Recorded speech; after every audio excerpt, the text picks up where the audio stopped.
오늘 우리에게 주시는 하나님 아버지의 말씀은 요한복음 3장 16절에서 21절입니다. 요한복음 3장 16절에서 21절까지 제가 봉독해 드리겠습니다. 하나님이 세상을 이처럼 사랑하사 독생자를 주셨으니 이는 그를 믿는 자마다 멸망하지 않고 영생을 얻게 하려 하심이라. 하나님이 그 아들을 세상에 보내신 것은 세상을 심판하려 하심이 아니요 그로 말미암아 세상이 구원을 받게 하려 하심이라.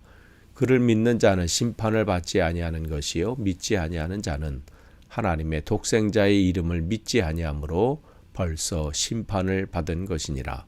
그 정죄는 이것이니 곧 빛이 세상에 왔으되 사람들이 자기 행위가 악함으로 빛보다 어둠을 더 사랑한 것이니라.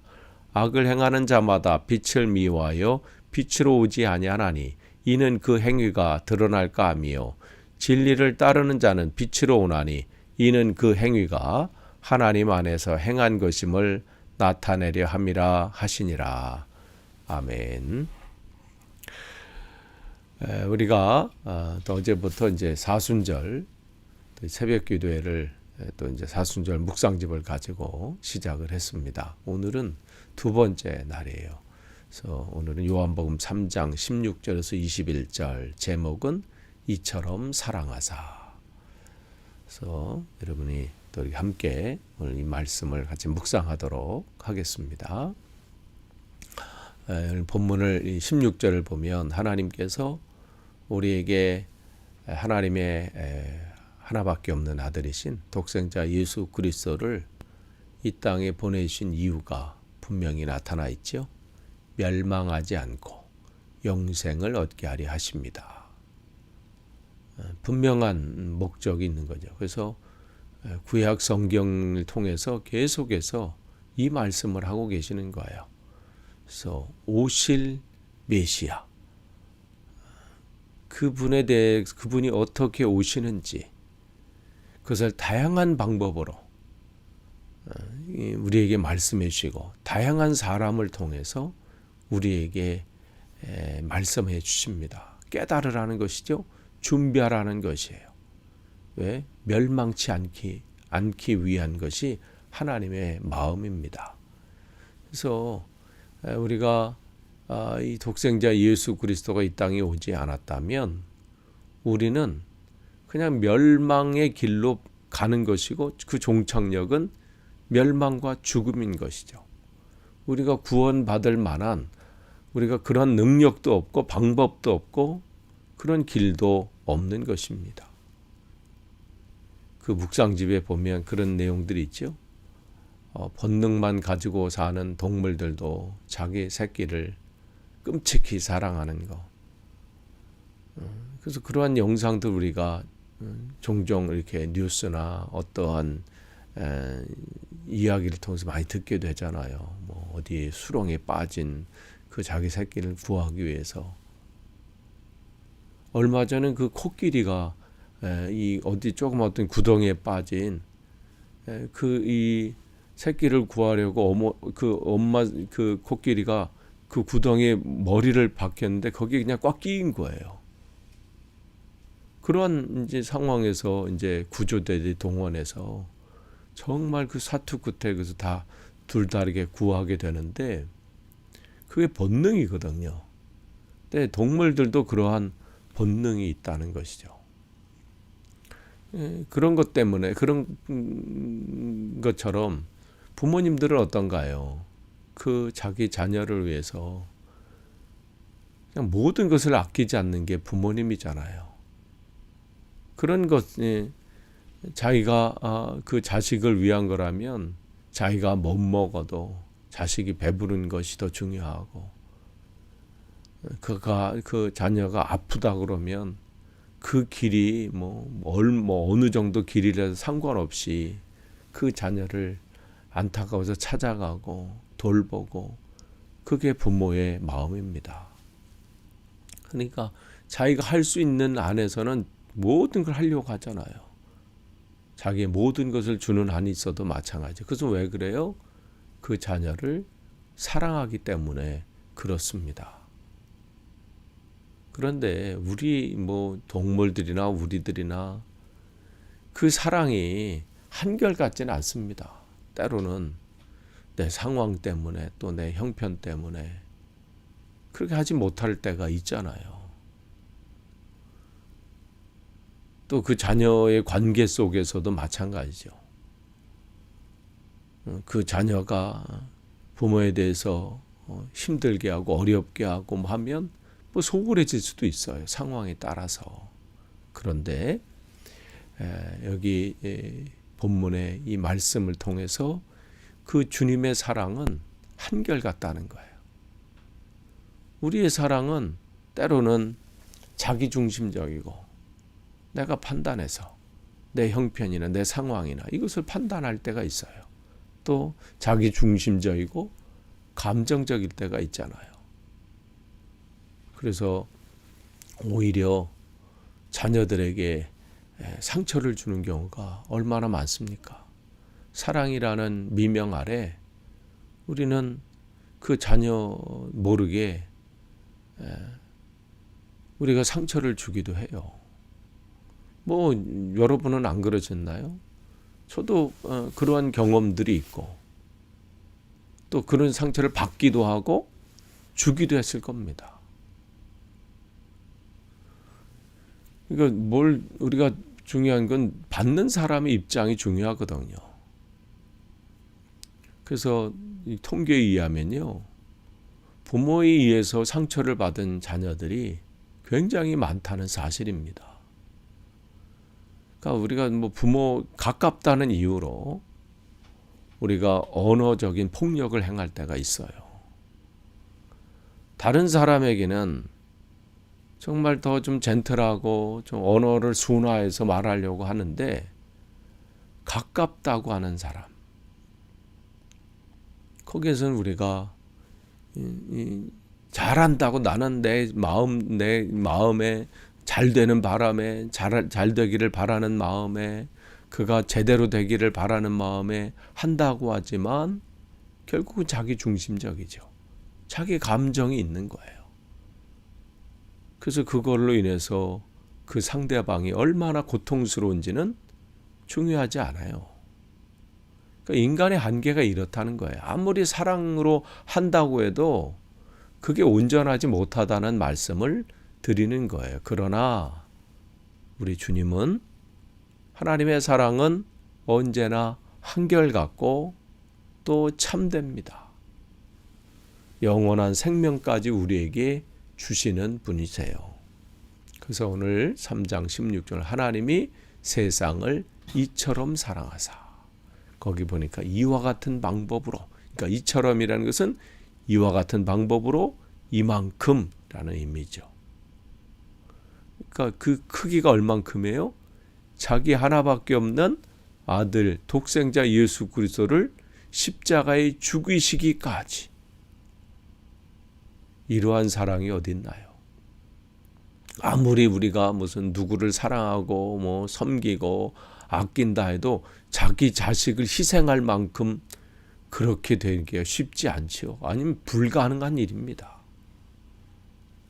그런데 그렇게 하실 정도로 우리를 사랑하시는 거예요. 이 사랑 때문에 우리가 사는 거죠. 이 사랑 때문에 우리가 멸망받지 않고 영원한 생명을 누릴 수 있는 겁니다. 그런데 19절 말씀 이하에 보면 우리가 그 빛이신 주님을 알지 못한다는 거예요. 거부한다는 거예요. 어둠만 아는 사람은 누군가 그랬습니다. 어둠만 아는 사람은 어둠도 모르고 빛도 모르는 사람이다.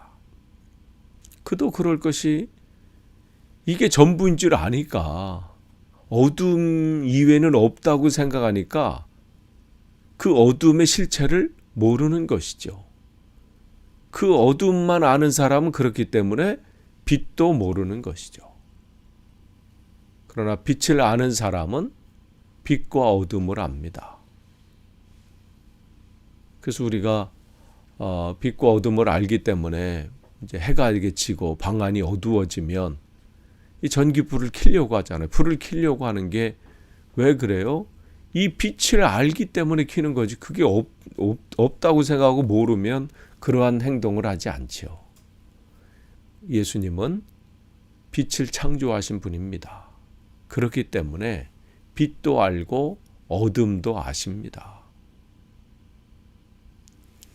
그렇기 때문에 예수님은 이 땅에 어둠에 사로잡혀 있는 우리들을 위해서, 인간들을 위해서 참 빛으로 이 땅에 오신 겁니다. 그래서 예수님은 참빛 안에서 정말 자신의 어두움을 이 어두움 속에서 헤매이는 우리들을 위해서 빛을 비추시기 위해서 오신 빛이십니다. 그러니까 우리의 삶이 바뀌어질 수 있고 회복할 수 있고 새롭게 될 수 있는 방법은 어두움에서 벗어나는 방법인데, 이 어두움은 우리가 해결할 수 없다는 거예요. 다양한 방법으로 내 삶 속에서, 내 마음 속에서, 내 생각 속에서, 내 인생 속에서 이 어두움을 걷어내려고 하지만 걷어낼 수가 없을 뿐더러 더 캄캄한 지륵 같은 밤으로, 캄캄함으로 빠져드는 것이 우리 인생의 모습이고 지금 우리의 실체입니다. 그래서 성경은 계속해서 말씀해 주셔요. 창세기 1장 2절, 우리 안에 그게 우리의 실체가 그겁니다. 어둠이고 혼돈이고 공허함이고. 근데 그러한 우리 인생의 그 어두움에 주님께서 빛이 있으라 말씀을 하신 거예요. 그 비춰주실 때 우리는 어둠에서 해방될 수 있어요. 그래서 고린도후서 4장 6절 말씀에 이렇게 기록되고 있지. 어두운데 빛이라 말씀하셨던 그 하나님께서 예수 그리스도의 얼굴에 있는 하나님의 영광을 아는 빛을 우리 마음에 비추셨느니라. 어두움에 빛을 비추신 거예요. 그래야 우리가 삶을 제대로 살 수 있기 때문에 그래요. 어둠에 있기 때문에 우리가 가야 할 방향을 알지 못하는 겁니다. 내가 왜 이 땅에 존재하는지 이유를 모르고 그냥 하루하루 살아가는 거예요. 살아가지만 기쁨과 이 감사가 없습니다. 왜? 보이는 게 없기 때문에. 그냥 어둠 그게 전부이기 때문에. 그런데 주님께서 오늘 우리에게 그 빛을 비추시는 거예요. 여러분, 거부하지 않기를 원합니다. 악을 행하는 자마다 빛을 미워하여 빛으로 오지 아니하나니 그니는 그 행위가 드러날까 함이요. 근데 그 두려워하지 마십시오. 빛이 여러분에게 비쳐야 비로소 그때 내 어둠이 사라지게 됩니다. 여러분의 과거의 모습은 중요하지 않아요. 오늘 하나님 앞에, 하나님, 내 삶이 이전에 어둠의 삶이었습니다. 내 삶 속에 빛을 비추어서 내가 새롭게 되기를 원합니다. 어두움을 본 사람만이 자신에게 비치는 빛을 발견하게 됩니다. 주의 보혈을 의지하지 않아도 될 만큼 그 빛이 필요 없는 사람은 한 사람도 없습니다. 또한 구원받지 못할 죄인도 한 사람도 없습니다. 오늘, 아니 이번 사순절 기간을 여러분이 보내면서 주님, 내 마음의 어두움이 주님의 빛으로 환하게 밝혀지기를 원합니다.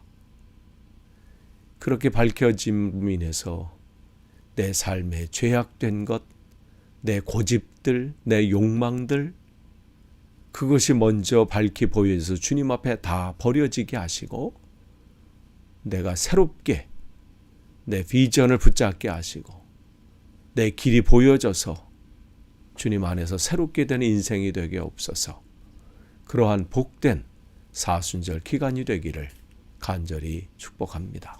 기도하겠습니다. 하나님, 오늘 주신 이 말씀 다시 한번 붙잡습니다. 빛이신 주님을 우리에게 보내주셔서 감사합니다. 내 어두움이 내 방법으로, 내 힘으로, 내 의지로, 내 노력으로 되지 않음을 고백합니다.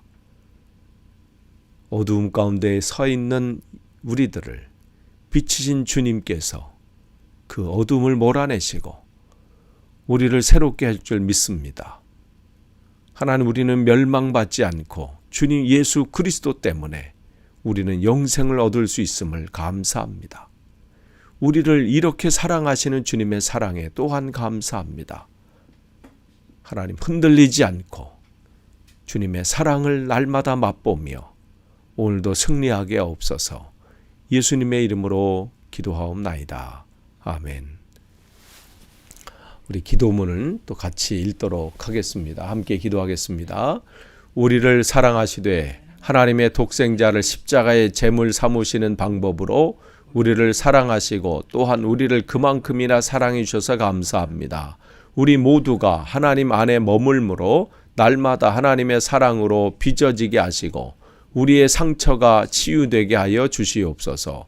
또한 하나님의 사랑으로 인해서 우리의 심령이 소생하게 하시고 속사람이 강건하게 하여 주시옵소서. 그렇게 된 우리의 삶을 통해서 세상이 더욱 하나님의 사랑을 알아가게 하여 주시옵소서. 예수님의 이름으로 기도드립니다. 아멘.